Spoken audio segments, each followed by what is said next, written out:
2017년 9월 14일 여기죠, 여기쯤에서 엄청난 하락이 나왔죠. 요 이후에 어마어마한 상승이 나오지 않았습니까? 네, 저도 뭐 사이클이 만약에 존재한다면 2021년보다는 2017년하고 좀 비슷하지 않을까. 이날 하루에만 한 20% 빠졌거든요. 이때가 최저점이었어요. 이 최저점을 찍은 이후로 6배가 넘게 올랐습니다. 물론 지금 현재 비트코인이 2017년보다 시총이 훨씬 커져서 6배씩 오르는 건 사실 불가능하죠. 네, 근데 하지만 큰 폭의 상승을 할 수도 있지 않을까, 이런 생각이 좀 들어요.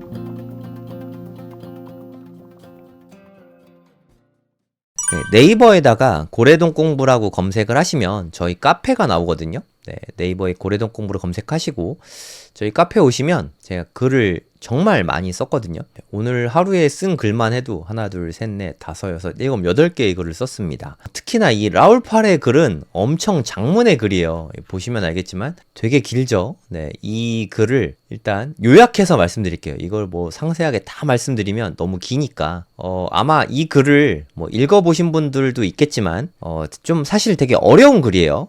제가 누구보다 쉽게 설명을 해드리도록 하겠습니다. 저는 사실 좀 트위터 팔로우하는 사람 되게 많긴 하는데 제일 좋아하는 사람이 이 라울팔 형님과 크루거 형님 두 분을 제일 좋아하거든요. 이분들은 되게 글을 좀 이렇게 진심으로 쓰는 그런 느낌이 있어요.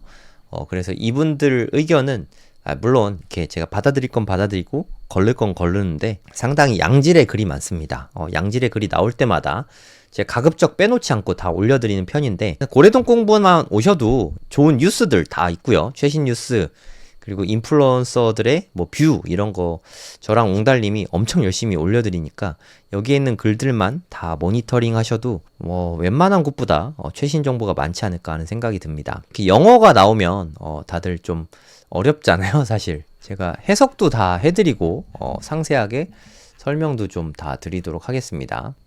일단 좀 다들 바쁘시니까 바쁘신 분들은 이제 결론만 먼저 말씀을 드릴게요. 이게 다 하나로 엮여 있는 말이거든요. 어려운 내용이지만 핵심만 정리해서 말씀을 좀 드리도록 하겠습니다. 그 다음에 차트들을 좀 해석을 해드릴게요.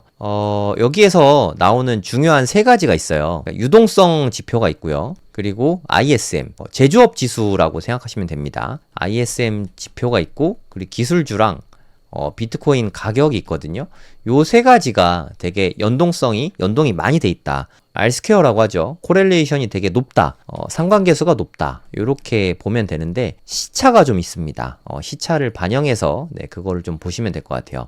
일단 가장 먼저 나오는 게 유동성입니다. 유동성이 GMI를 보시면 앞으로 유동성이라고 해석을 하시면 돼요. 그리고 ISM은 제조업 지수라고 생각하시면 됩니다. 이렇게 보시면 훨씬 더 쉬울 거예요.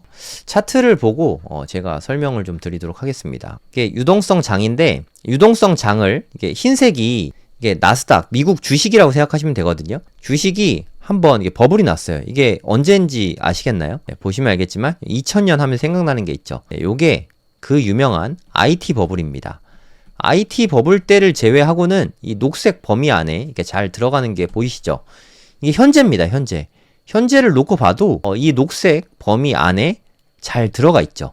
누군가는 지금 시장이 버블이다 라고 말하지만 제가 이야기하는 건 제 이야기가 아닙니다. 라울팔 형님의 의견이다. 이 부분 먼저 말씀드립니다. 뭐 제 뷰는 나중에 말씀드릴게요. 일단 라울팔님의 뷰를 먼저 말씀드리도록 하겠습니다. 보면 알겠지만 이 차트상에서 지금은 절대 버블이 아니다. 이게 1번 관점이라고 생각하시면 되고요. 그 다음에 이게 의견이 되게 분분해요.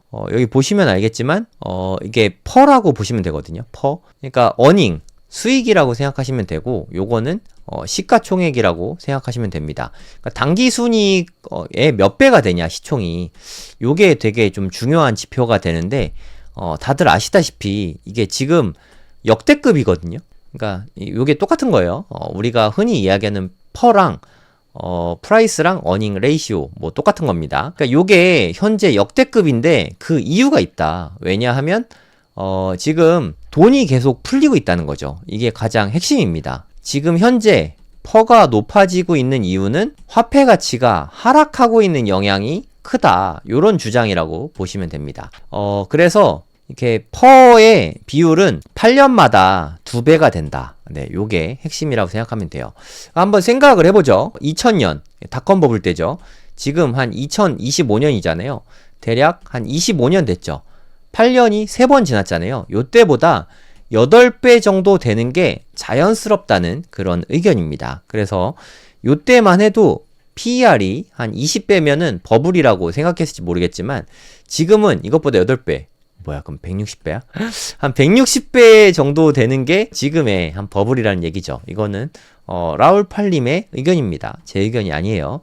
하여튼 그런 맥락이라고 이해를 하시면 되겠습니다. 그리고 아까 말씀드렸지만 이 ISM 지수, 제조업 지수라고 말씀드렸죠.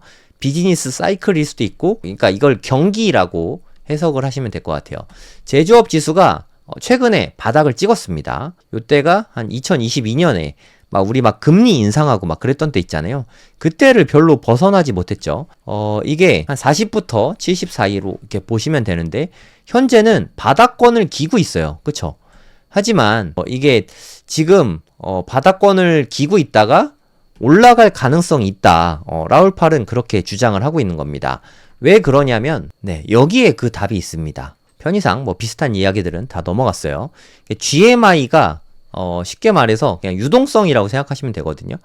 유동성을 보면 일단은 연준에서 지출이 이렇게 늘어납니다. 연준의 지출이 늘어나면 무려 33개월을 선행한다고 하네요.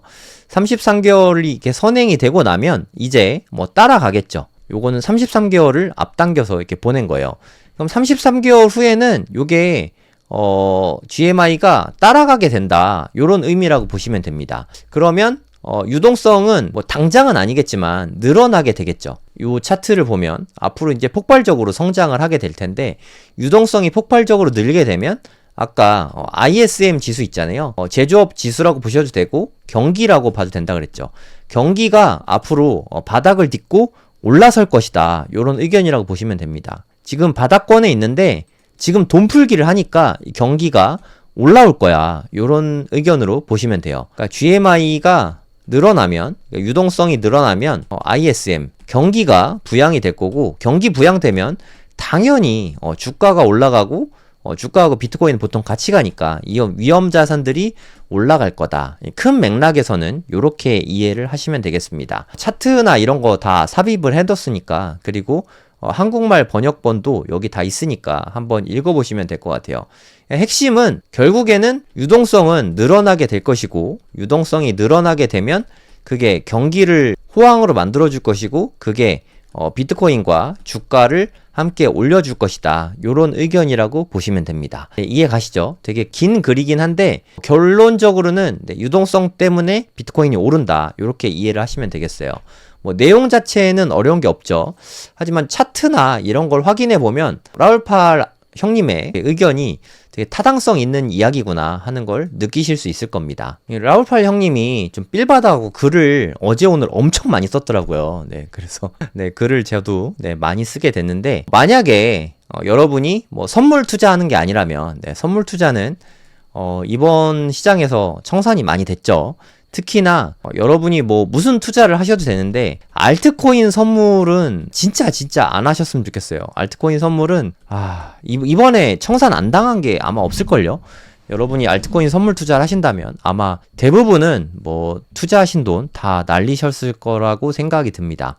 알트코인 선물은 진짜 하지 마세요. 네, 선물 투자 원칙들을 지킬 자신이 없으면 안 하는 게 맞다고 생각합니다. 선물 투자가 아니시라면, 현물 투자자시라면 딱 2가지만 생각하면 된다. 이거는 마찬가지로 라울팔님의 의견입니다. 네가 만약에 레버리지를 안 쓰면 이번 하락은 그냥 소음일 뿐이야. 그러니까 별 문제가 아니라는 거죠. 이렇게 갈 건데 중간에 이렇게 한번 됐을 뿐이라는 거죠. 2가지만 딱 생각을 하면 된다. 미래에 오늘보다 더 디지털 세상이 올 거냐. 이게 첫 번째고요. 두 번째는 지금 10조 달러, 10트릴리언 달러에 해당하는 좀 돈을 미국이 부채를 갚아야 되는데, 이게 12개월 내에 되려면 어떻게 해야 되겠냐. 화폐 가치를 떨어뜨려야겠죠. 화폐 가치 떨어뜨리는 법은 되게 쉽습니다. 유동성을 더 풀면 돼요. 그러니까 무슨 말이냐면, 화폐 가치를 반으로 떨어뜨리려면 화폐 공급량을 2배로 늘리면 됩니다. 사실 어떻게 보면 너무 쉬운 거죠. 그러니까 방향성이 정해져 있다는 거예요. 앞으로도 뭐 4차 산업혁명이든 AI의 혁명이든 뭐가 됐든 간에 앞으로는 점점 더 사회가 발전하게 될 거고, 그리고 미국의 부채를 갚거나 탕감하기 위해서는 유동성을 풀 수밖에 없다. 요거 딱 2가지만 생각해라. 물론 중간중간 이렇게 큰 폭의 하락이 있긴 하겠지만 이건 그냥 다 노이즈일 뿐이다. 그냥 장기 우상향을 믿고 투자를 해라. 뭐 이런 의미라고 보시면 되고요. 이거는 그냥 바이 더 딥이라고 생각하면 돼요. F는 뭐 그냥 fucking 뭐 이런 거니까 신경 쓰지 마시고 바이 더 딥 해라. 이거를 좀 꾸준히 해라. 뭐 그런 의견이라고 보시면 됩니다. 너무 쉽죠? 미국 사람들은 왜 이렇게 fucking을 좋아하는지 잘 모르겠어요. 네, 아무튼 뭐 하락하면 이거를 뭐 매수를 더 해라. 뭐 이런 의미라고 네, 보시면 됩니다. 되게 간단한데 저는 많은 게 좀 함축되어 있다고 생각해요. 저는 여기에다가 딱 한 가지 더 이야기하자면 알트코인에 투자하시면 뭐 이번에 많이 느끼셨을 거예요. 알트코인 투자하면서 뭐 수익률은 둘째치고 스트레스가 어마어마하다는 거. 가급적이면 저는 이렇게 비트코인 위주로 투자하셨으면 좋겠고, 여러분들이 플러스 좀 장기로 투자하셨으면 좋겠습니다. 몰빵하지 마시고 분할 매수해서 저축하듯이 DCA로 계속 꾸준히 모아 나가셨으면 하는 바람이 있습니다. 그리고 지금 김프가 뭐 아까 7% 정도 됐는데 지금 한 6% 후반으로 빠졌네요. 제가 어저께 아침에 낮에 방송을 했었잖아요. 지금 김프가 높아지고 있다. 아무래도 뭐 한국인들이 계속해서 매수를 더 이렇게 늘어나고 있는 것 같다. 한국인의 돈이 들어오고 있는 것 같다. 이런 이야기를 하니까 어저께 제가 아침에 방송을 했거든요. 한 7시 정도에 방송을 하니까 무슨 소리냐. 새벽에 이런 하락이 나타나서 자느라 대응을 못해서 그렇다. 이런 이야기를 하는 사람들이 되게 많았어요. 뭐 만약에 그렇다고 하면 지금 김프가 한 0%로 확 빠져야죠. 아니면 뭐 일상적으로 한 1, 2%로 빠지는 게 맞잖아요. 그쵸? 급락이 나오기 전에 김프가 0.7%였어요. 저는 매일 방송하니까 그저께 방송할 때만 해도 0.7%였거든요. 근데 어저께 급락을 겪은 이후로 7%로 올라와 있는데 이분들 뭐 1박 2일 주무십니까? 말이 안 되잖아요. 그쵸? 그리고 거래량은 어떻게 설명을 합니까? 대응을 못했다면 그분들 말대로 자고 있다면 거래량이 없어야죠. 근데 어저께 제 방송에서 다 보여드렸지만 거래량이 엄청 많이 터졌어요. 네, 그런 모습들로 봤을 때 한국인의 코인 투자가 늘어나고 있다고 보는 게 타당하죠. 그리고 지금 다시 늘어나고 있잖아요. 7%로. 아까 6.8이었잖아요. 비트코인이 오르고 있거든요. 지금 뭐 단기적으로 봤을 때 비트코인이 이렇게 오르고 있고 물론 뭐 한 15분 정도 전에는 빠졌었네요. 이렇게 오르고 떨어지고 하고 있는데 김프가 한 7% 정도로 유지되고 있다는 뜻은 한국인들이 이제 좀 들어오고 있다는 신호로 봐도 그게 더 타당하지 않습니까? 그리고 올해 4월에도 큰 폭의 하락이 있었잖아요. 74K에 다녀왔지 않습니까? 이땐 제가 기억하는데 김프가 0% 안팎이었어요. 그러니까 역프 났다가 뭐 플러스 0.5% 났다가 0% 안팎이었거든요. 하락이 나왔다고 해서 7%씩 김프가 끼진 않았습니다. 저는 이런 이야기를 한 건데 자느라 대응을 못해서 그렇다. 아직도 잡니까? 네, 그건 아닌 것 같아요. 제 생각에는. 물론 지금 한 112K인데 갑자기 뭐 한 130K까지 훅 올라간다. 그러면 뭐 김프가 빵이 될 수는 있겠죠. 하지만 알트코인이 올라가고 그럼 한국인들이 더 들어오면서 김프가 앞으로는 좀 올라가지 않을까 하는 생각을 좀 저는 솔직히 하고 있습니다. 그리고 이번 시장이 이제 상승장 다 끝났냐 이렇게 생각하시는 분들도 분명 많을 텐데 이것도 역시 라울팔 형님의 의견입니다. 뭐 제가 이렇게 생각하는 건 아니고 근데 차트로 봤을 때 이거는 삼각수렴 중에서 상승형 삼각수렴이긴 하거든요. 상승형 삼각수렴일 때는 상방 돌파할 가능성이 훨씬 큽니다. 상방을 저는 이런 패턴이 나오면 상방을 60%, 하방을 40%, 네, 요 정도 보거든요. 라울팔의 의견이다. 네, 요 부분 참고하시고 실제 차트는 이렇게 생겼어요. 토탈3 ES라는 네, 요런 차트가 있거든요. 토탈3 ES가 뭐냐면 전체 크립토 시장의 시가총액이 있잖아요. 여기에서 비트코인을 빼고 여기에서 이더리움도 뺀 겁니다. 그리고 스테이블 코인도 뺀 거예요. 이렇게 되면 그냥 우리가 흔히 생각하는 알트코인이죠. 이더리움마저도 뺀 알트코인의 시총이라고 생각하시면 됩니다. 근데 보시면 상방은 좀 위에서 이렇게 좀 잘 막혀 있고 저점은 계속해서 좀 상승하는 모습을 보여주고 있습니다. 물론 여기는 좀 하락했는데 라울팔은 라인 차트로 본 거예요. 제가 이거 킨 거는 캔들이고요. 라인 차트로 바꾸면 라울팔 차트가 나옵니다. 무슨 의미인지 아시겠죠? 요렇게 한 차트가 여기에 나온 거다. 요렇게 보시면 됩니다. 고점은 유지되고 저점은 점점 올라오고 있으니까 조만간에 이제 알트코인 시장이 상방으로 폭발하게 될 거다. 요런 의견이라고 보시면 되고요. 보통의 요런 상승이 나오면 라인 차트로 볼게요. 라인 차트로 봤을 때 요만큼의 상승이 나타날 수 있거든요. 205부터 한 900 정도 되니까 700 빌리언, 거의 뭐 1 트릴리언 달러가 올라간다는 소리인데, 그렇게 되면 뭐 요 정도의 상승이 있습니다. 평균적으로 한 100% 정도 상승이라고 보면 되고요. 평균 100% 상승이라는 거는 어떤 알트는 1000%도 상승할 수 있다는 뜻입니다. 그러면 앞으로 코인 불장이 온다, 요런 의미이기도 하거든요. 네, 저는 그럴 가능성이 꽤 높다고 생각합니다. 제가 여기에도 써놓긴 했는데 필기체로 된 건 제 의견이라고 보시면 되고, 저는 이렇게 될 가능성이 충분히 가능성이 있다고 생각해요. 그럼에도 불구하고 알트코인이 많이 오르는 시장이 올 거라고 저도 생각을 하는데, 저는 그럼에도 불구하고 비트코인 위주로만 장기 투자를 할 생각입니다. 왜냐하면 이게 가장 쉽거든요. 그리고 가장 좀 확실한 방법이거든요. 이렇게 쉽고 확실한 방법을 제가 알고 있는데 이걸 안 하고 알트코인 막 종목도 골라야 되고 언제 사냐 언제 팔아야 되냐, 사실 너무 저는 골치가 아픈 것 같아요. 그래서 저는 좀 삶을 단순화해야 된다고 생각해서 그냥 내 가치를 높이고 그냥 내가 하고 싶은 거 하고 내 시간은 내가 원하는데 마음껏 쓰고, 대신에 투자는 앞으로 한 5년 정도는 비트코인 DCA로 좀 단순화하면 내 인생에 현생을 사는 게 훨씬 더 좋지 않을까, 뭐 그런 생각이 듭니다. 알트코인이 더 수익률이 높을 수 있죠, 비트코인보다.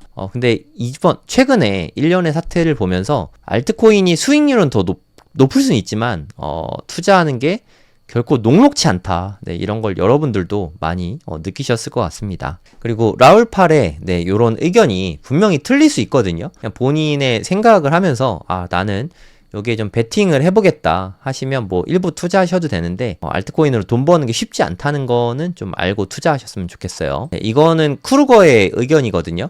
우리 4년 주기 사이클설 있잖아요. 2013년 말부터 2014년 초까지 이렇게 큰 폭의 하락이 있었죠. 그리고 2017년에도 마찬가지였습니다. 거의 비슷한 시기에 딱 4년의 텀을 두고 2017년 말부터 2018년까지 이렇게 1년 정도 큰 폭의 하락이 나타났죠. 2021년에도 마찬가지였습니다. 2021년 말부터 2022년까지 한 1년 동안 큰 폭의 하락이 있었거든요. 그럼 딱 4년 뒤면 2025년 11월부터 앞으로 1년 동안 하락이 나타날 수 있다는 거죠.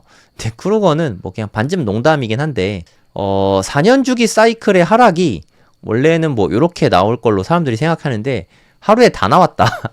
요런 농담을 한 거거든요. 그냥 뭐 잘 모르겠어요. 뭐 앞으로 뭐 사이클이 어떻게 될지 사실 솔직히 저는 뭐 전혀 모르겠습니다. 하지만 제가 생각했을 땐 그래요. 많은 분들이 이제 사이클이 다 끝났으니까 이제 좀 매도할 때다. 매도하고 나중에 떨어지면 이때 다시 매수를 합시다. 뭐 이런 이야기를 하는데, 이거 할 수 있으세요? 저는 못할 것 같아요. 저는 이게 너무 어려울 것 같아서. 그리고 제가 한 1000만원, 2000만원 이 정도면 하겠지만, 이게 벌써 저도 계속 비트코인 사다 보니까 꽤 큰 금액이 됐거든요. 이 큰 금액을 매도하고 현금으로 잘 갖고 있다가 현금으로 다시 잘 매수한다. 시장이 또 이렇게 움직인다. 이게 내 생각대로 될까요? 제가 느끼기에는 너무 험난해요. 그래서 차라리 저는 생각을 좀 고쳐서 10년 안에 100만 달러는 될 것 같다. 그래서 그냥 매도하지 말고 그냥 계속 가져가자. 이렇게 좀 바꾼 겁니다. 하루에 다 끝났는지 아니면 앞으로 1년 동안 하락할진 모르겠지만 저는 하락하면 하락하는 대로 살 거고요. 상승하면 상승한 대로 계속 매수를 할 생각입니다. 이게 가장 쉬운 투자 방법인 것 같아요. 요즘에도 계속 사고 있습니까? 이거 많이 물어보시는데 일주일에 한 번씩은 제가 여기에 계속 인증을 하고 있거든요. 적어도 일주일에 한 번씩은. DCA 게시판에 사토시 모아가기, 이게 DCA 게시판이잖아요. 여기에다가 제가 계속 꾸준히 남기고 있어요. 요때는 하루 만에 바로 올렸네요. 거의 뭐 한 열흘에 한 번, 일주일에 한 번 정도는 꾸준히 올리고 있잖아요. 근데 이게 매일 안 올리는 이유가 어차피 거의 똑같아요. 그냥 맨날 매수하고 있으니까 뭐 요거 오늘 올리고 내일 올리고 하면 뭐합니까? 그래서 생각날 때마다 한 번씩 올리고 있는데 보시면 알겠지만 하루도 빠진 게 없잖아요. 매일 사고 있습니다. 네, 저는 앞으로도 계속 그럴 생각이고 모르겠어요. 나중에 좀 귀찮아지면 안 살 수도 있겠지만 하여튼 매도는 안 할 거예요. 최소한 제가 뭐 언제까지 하루도 빠짐없이 이것도 되게 피곤하더라고요. 솔직히 뭐 얼마 이렇게 뭐 적극적으로 사는 것도 아닌데 여기에 비가 다 같은 비는 아닙니다. 뭐 어떤 비는 뭐 1,000만 원 단위고요. 어떤 비는 1,000원 단위죠. 뭐 한 5달러 이상부터 살 수 있으니까 어떤 비는 5달러고 어떤 비는 뭐 5,000달러가 넘거든요. 그래서 여기는 좀 차이가 좀 큽니다. 하지만 계속 매일 사고는 있다. 이게 비 찍는 게 중독이죠, 중독. 아무 의미는 없지만 중독이 있어서 제가 계속 매수는 하고 있는데 아무튼 팔진 않을 거예요. 최소한 모아갈 생각입니다. 앞으로도 계속해서 그게 가장 좀 쉬운 방법인 것 같아요. 이게 가장 쉬운 부자 되는 방법이 아닌가 생각이 됩니다. 보유하라. 진짜 이게 가장 중요한 것 같아요. 여러분들 뭐 내 수량이 얼마고 내 평단이 얼마고 요런 거 되게 많이 신경 쓰시는데 요런 거를 신경 쓰시기보다는 내가 앞으로 몇 년을 갖고 있을 것인가 여기에 좀 집중하시면 좋을 것 같아요. 그러니까 가능하다면 생애주기 투자하시면 좋을 것 같고요. 내가 죽을 때까지 비트코인 매도를 안 하고 계속 갖고 있으면 죽을 때 싸지머지고 갈 건 아니지만 죽을 때 내가 원하는 곳에 뭐 기부를 할 수도 있고요. 아니면 나나 우리 가족들에게 자녀분들 아니면 뭐 배우자분 상속이 다 되잖아요. 우리 가족에게 꼭 굳이 다 쓰고 죽을 필요가 전혀 없습니다. 쓰는 건 내가 그냥 몇 살이 됐든 벌어서 쓰는 게 가장 좋다고 생각하고요. 물론 뭐 배당 수익이나 임대료 수익 뭐 이런 거 얻을 수도 있겠지만 그래 땀 흘려서 번 돈 쓰는 게 또 이렇게 행복이 있는 것 같아요. 거기에서 기부를 해도 되고 상속을 해도 되니까 계속해서 보유하고 팔지 마시고요. 혹시나 가능하시면 더 많이 사시고 레버리지는 쓰지 마라. 네, 이게 뭐 레버리지도 여러 가지 레버리지가 있죠. 선물 레버리지는 청산당할 수 있으니까 이자율 뭐 한 5% 정도 되는 대출 받아서 사는 거는 저는 뭐 나쁘지 않다고 생각해요. 지금은 모르겠어요. 나중에 큰 폭으로 하락하면 뭐 신용대출이나 뭐 이렇게 주담대 같은 거 받으셔도 되고 예담대 받으셔도 되고 대출 받아서 이렇게 투자하는 것도 고민해 보시기 바랍니다. 근데 사실 이번에는 솔직히 하락한 줄 모르겠어요. 이게 업비트 차트인데 여러분들은 하락한 느낌이 나십니까? 최고점이 1억 7,900만 원인데 지금 현재 가격이 1억 7,200만 원이거든요. 뭐 하락하는 느낌이 뭐 전혀 안 나가지고 뭐 사실 재미가 별로 없는 거 아닌가 하는 생각이 듭니다. 김프가 계속 끼고 있거든요. 10% 넘어가기를 저도 기대는 하고 있습니다. 뭐 의미는 없죠. 뭐 제가 매도할 거 아닌 이상은. 네, 아무튼 일부는 매도하시더라도 다 팔진 않으셨으면 좋겠어요. 네, 그게 솔직한 제 마음입니다. 그리고 알트코인은 가급적이면 네, 적당한 시절에 적당한 시기가 오면 적절히 다 매도하시고 비트코인 위주로 모아가셨으면 하는 바람입니다. 네, 마지막으로 요 이야기만 하고 마무리하도록 하겠습니다. 이것도 역시 크루거가 쓴 글인데요. 2017년 9월 14일 한번 볼게요. 2017년 9월 14일 여기죠, 여기. 여기쯤에서 엄청난 하락이 나왔죠. 좀 이따 확대해서 보여드리겠습니다. 요 이후에 어마어마한 상승이 나오지 않았습니까? 크루거는 네, 이 가능성을 좀 높게 보고 있는 것 같아요. 네, 저도 뭐 사이클이 만약에 존재한다면 2021년보다는 2017년하고 좀 비슷하지 않을까 하고 솔직히 좀 기대를 하고 있는데 어떻게 될지 모르겠지만 2017년의 상태를 보면 하루에 엄청나게 빠졌죠. 네, 이날 하루에만 한 20% 빠졌거든요. 뭐 찍어볼게요. 하루 동안 빠진 양입니다. 한 20% 정도 빠졌죠. 뭐 하루가 약간 넘었지만 뭐 이게 요때 하락이 계속 이어진 거니까 20% 정도 빠졌을 때가 이때가 최저점이었어요. 이 최저점을 찍은 이후로 그 뒤로 대략 여기가 2,900달러였죠. 최고치가 1,900달러니까 이때 이후로 6배가 넘게 올랐습니다. 물론 지금 현재 비트코인이 2017년보다 시총이 훨씬 커져서 6배씩 오르는 건 사실 불가능하죠. 네. 근데 하지만 요때가 최저점일 가능성은 전 조금은 있다고 생각합니다. 이 뒤로도 큰 폭의 상승을 할 수도 있지 않을까 이런 생각이 좀 들어요. 아니면 혹자가 이야기하듯이 이제 상승장은 끝났고 앞으로 쭉 하락장이 뭐 올 수도 있죠. 근데 제가 생각하는 좋은 대응 방법은 올라가더라도 계속 매수하고 떨어지더라도 계속 매수할 생각이에요. 왜냐? 저는 지금 현재 가격보다 한 10배는 더 올라갈 거라고 생각하거든요. 그걸 생각했을 때 여기서 이만큼 올라가든 이만큼 떨어지든 제가 느끼기에는 그냥 거기서 거기인 것 같거든요. 비트코인 투자의 가장 좋은 방법은 돈생 강사 하시고 돈 생기면 그냥 저축하듯이 그냥 사시고 중요한 거는 장기 보유하셔라. 네, 이게 가장 핵심인 것 같습니다. 네, 여러분 뭐 요즘에 하락장 맞아서 네, 많이 속상하실 수 있는데 가급적이면 비트코인 위주로 장기 투자하면 네, 누구나 돈을 벌 수 있을 거라고 생각합니다.